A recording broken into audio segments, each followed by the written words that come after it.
Assalamualaikum warahmatullahi wabarakatuh. Bismillah, alhamdulillah. Menjadi pemijat di rumah pijat Mbah Salam itu enak. Yang pertama, Anda dilatih sesuai standar, jadi pijatannya terstandar.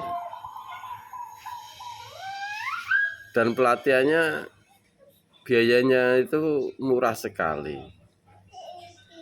Kalau Anda kursus pijat di tempat lain rata-rata lebih mahal. Selain mahal, Anda selesai kursus ya sudah harus promosi sendiri karena mandiri. Kalau di rumah pijat Mbah Salam Anda dilatih, setelah dilatih Anda akan diberi pasien. Sehingga biaya kursus itu baliknya cepat sekali, bahkan kadang-kala sehari sudah balik, seperti itu. Yang kedua, menjadi pemijat itu enak karena hasilnya ini bisa langsung dinikmati. Berbeda jika Anda itu berdagang. Misalkan Anda jualan mie ayam, dapat uang 500.000 misalkan. Anda masih harus berpikir, yang besok ini harus belanja itu apa saja, berapa rupiah. Dari uang yang didapat tersebut bersihnya berapa itu Anda harus berhitung. Kalau tidak dihitung, ya modalnya tentu habis. Permasalahannya di situ. Beda dengan pijat, ketika Anda dapat uang mudah sekali. Karena apa? Karena jasa, bukan produksi di situ. Yang ketiga, jadi pemijat itu sehat.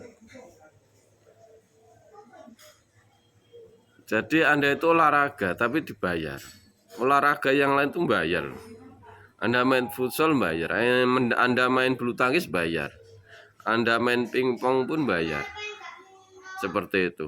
Tapi Anda mijet itu olahraga, Anda sehat, Anda dibayar. Pijat Mbah Salam ini terstandar. Semuanya aman, untuk pemijatnya aman, untuk pasiennya mengobati, menyehatkan. Jadi yang sehat bukannya pasien, tapi pemijatnya juga sehat. Banyak sekali di luaran sana orang mijet itu asal-asalan. Artinya apa? Tidak pernah dihitung resiko tukang pijatnya. Teknisnya itu keliru. Jadi dia mijet pasien, pasiennya sehat, yang tadinya stroke jadi sembuh. Tukang pijatnya setelah tua dia malah stroke.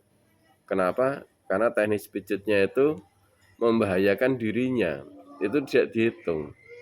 Tapi kalau di Mbah Salam semuanya sudah diperhitungkan. Dan pijatannya enak. Kalau mijet, kalau di Denpasar, di Semarang, di Sidoarjo, itu tarifnya memang 150-an panggilan. Pijat pemecah namanya, durasi 2 jam. Saya sering diberi tip 50.000. Murid saya yang di Denpasar, saya tanya, kamu mijet sudah 2 minggu pernah diberi tip apa enggak? Kalau belum diberi tip, saya ngomong berarti pijatan kamu enggak enak, harus diperbaiki. Tapi kalau sudah diberi tip, nah berarti pijatannya sudah enak. Standari saya untuk ngetes murid saya itu pijatannya enak apa enggak itu, yang pertama memang saya minta dipijat dulu sebentar. Oh, saya perbaiki, pijatannya kurang di sini. Cara nekannya gini. Ini sesuatu hal yang lumrah dalam pelatihan. Setelah itu nanti setelah saya beri pasien, saya tanya, kamu sudah mijet selama 2 minggu ini, sudah mijet berapa pasien? Sudah pernah diberi tip apa tidak? Kalau belum, berarti belum enak. Saya latih lagi. Jadi menjadi pemijat di Mbah Salam itu enak. Di kursus secara detail diberi pasien dan menyehatkan. Anda kerja, Misalnya sebagai, mohon maaf ya, sebagai ojek online. Resikonya ngeri. Tiap hari di jalan, resikonya bertaruh nyawa. Sekali der, mati bisa. Sekali der, cacat, kakinya patah bisa. Sekali der, kena denda. Kenapa? Karena salah nabrak orang. Orangnya masuk rumah sakit, kena denda, bangkrut. Hasilnya dengan resikonya tidak balance. Tapi kalau sama menjadi pemijat, insya Allah balance. Kenapa? Karena resiko itu tidak terlalu besar. Sampean tetap datangi pasien, samaan main pun naik sepeda motor, sampean kemana pun naik sepeda motor sama. Tetapi tidak setiap detik. Kalau ojol setiap detik. Jadi antara penghasilan dan resiko itu seimbang, balance. Itu. Ya, yang keempat ini menjadi tukang pijet di Bahasa Alam itu enak. Kenapa? Karena bisa menjadi sampingan. Anda kerja sebagai ojol atau ojek online, bisa punya sampingan sebagai pemijat. Anda sebagai guru honorer misalkan, bisa ya kan menjadi pemijat di Bahasa Alam. Kenapa? Karena rata-rata pasien itu kebanyakan tuh malam. Pulang kerja dia pengen dipijat, paling enak ya manggil, nambah uang bensin aja dikit. Manggil, setelah dipijat dia tidak perlu pulang lagi kan, bisa langsung istirahat, badan seger, besok bisa kerja lagi. Seperti itu. Nah, kalau Anda sebagai guru honorer misalnya, malamnya kan bisa untuk mijat. Atau kalau Sabtu dan Minggu bisa semua untuk mijat. Karena sekolah libur kan, seperti itu. Apalagi cuman sebagai ojol, fleksibel sekali. Ada pasien pagi ambil, ada pasien sore ambil, di luar pasien Anda bisa tetap ngojek. Enaknya di situ. Jadi bisa digunakan sebagai pekerjaan sampingan. Nah, kalau hasilnya berapa? Wah, ini namanya rezeki. Rezeki itu susah. Urusannya Allah. Kita hanya berusaha. Anda mau ngojek, ya kan? Anda mau jadi pedagang. Kalau tuh jatahnya itu plafon rezekinya sehari 200.000, ya cuma 200.000. Anda nambah pekerjaan lain sebagai pemijat, plafonnya sehari 200.000 ya 200.000. Kalau untuk penghasilannya berapa, ini personal.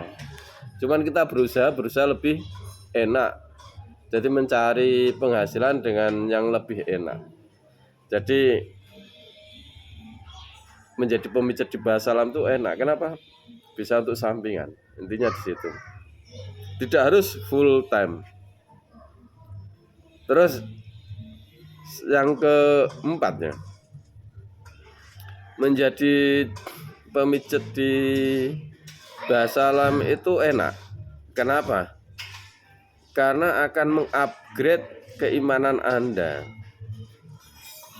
Sebagai seorang muslim, saya kalau mijat pasien, nerapi pasien, saya akan tergerak untuk mendoakan pasien. Anda pun nanti seperti itu. Maka berdoa itu, mendoakan pasien ini itu ibadah, akan meningkatkan keimanan kita. Pasiennya sembuh, kita sangat gembira, senang, bersyukur. Ini keimanan tambah lagi. Ketika Anda mijat, Anda ini sambil berzikir, keimanan Anda akan tanpa terasa terangkat, terupgrade. Jadi enaknya di situ. Jadi dunianya dapat, insya Allah akhiratnya juga dapat. Seperti itu. Nah, ini peluang untuk Anda. Karena saya ini punya wacana akan mendirikan rumah-rumah pijat Bahasa Alam di seluruh kota besar di Indonesia. Saat ini sudah berdiri di Denpasar, ada pemijatnya itu ada Mas Sukisno, ada Mas Yudi, ada Mas Suyanto, ada Budiana. Di Sidoarjo sudah berdiri pemijatnya ada Mas Yusa, Mas Yenuddin, Mas Haryanto, Pak Woto. Di Malang Kabupaten ada Mas Alvan, ada Ibu Mufidah, ada Ibu Rohani. Di Semarang ada Mas Iwan, ada Mas Jalal, ada Mas Agus, ada Pak Hamim, ada Pak Sugito, ada Mas Ali Ungaran. Di Demak Kudus Jepara ada Mas Umar, ada Mas Arul, ada Mas PI, ada Mas Fuad. Di Bekasi ada Pak Darto, di Cikarang Bekasi sana ada Mas Mudakir, di Bogor ada Mas Iwan, ada Ibu Ida Hirnayani, di Rajek ada Mas Ahmad Hirmawan, di Tangerang Tiga Raksa ada Pak Teguh, ada Bu Teguh. Jadi kalau Anda ingin punya sampingan sebagai tukang pijat atau Anda ingin punya keahlian sebagai tukang pijat, bisa gabung ke rumah pijat Bahasa Alam selama di daerah Anda itu belum terisi tenaga tersebut. Jadi kalau sudah ada pemijatnya, sudah ada terapisnya, ya otomatis nggak nambah. Kan seperti itu. Karena tetap juga berlaku hukum ekonomi. Jumlah pasien dibagi dengan jumlah pemijat itu setidaknya hasilnya pemijat itu bisa sama dengan UMR atau di atas UMR. Kan seperti itu. Jadi kalau di daerah itu sudah cukup pemijatnya, ya udah enggak nambah. Nah, karena itu sebelum peluang ini ditutup, silakan Anda daftar. Seperti itu. Masuk saja ke grup WhatsApp yang saya taruh di link Facebook. Segala informasinya nanti kita informasikan lewat grup WhatsApp tersebut. Insya Allah seperti itu. Saya Muhammad Taufik, guru dari Paguyuban Pengobatan Bahasa Alam, Master Herbal di Bahasa Alam. Mengucapkan selamat siang, selamat beraktivitas. Wassalamualaikum warahmatullahi wabarakatuh.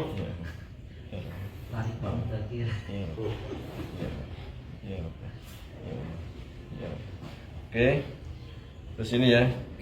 Jadi ini untuk titik vitalitas laki-laki, titik refleksinya. Yang di sini Mas, banyak titik refleksi yang lain. Salah satunya ini. Vitalitas. Iya, iya, iya, iya, oke, iya, iya, iya, iya, iya, iya.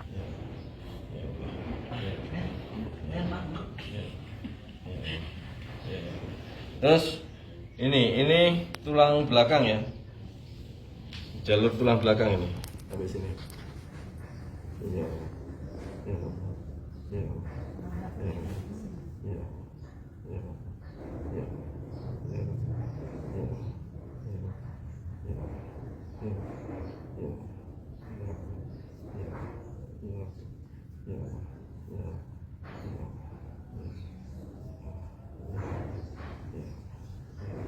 Terus titik ini ya, ini saluran kencing.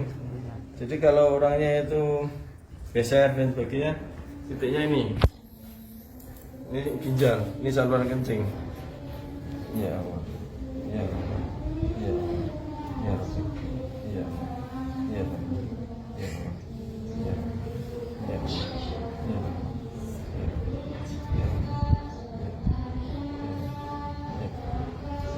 Oke, lanjut ini ya. Ini titik lambung sama usus halus. Ya.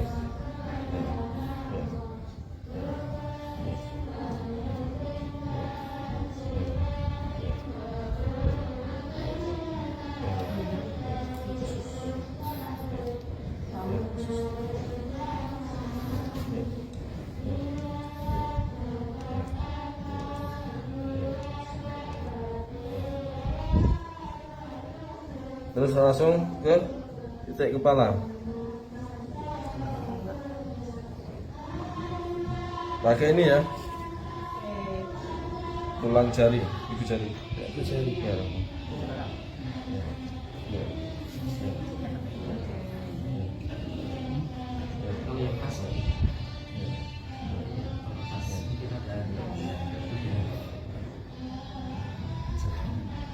Jadi samping, tengah, samping ya.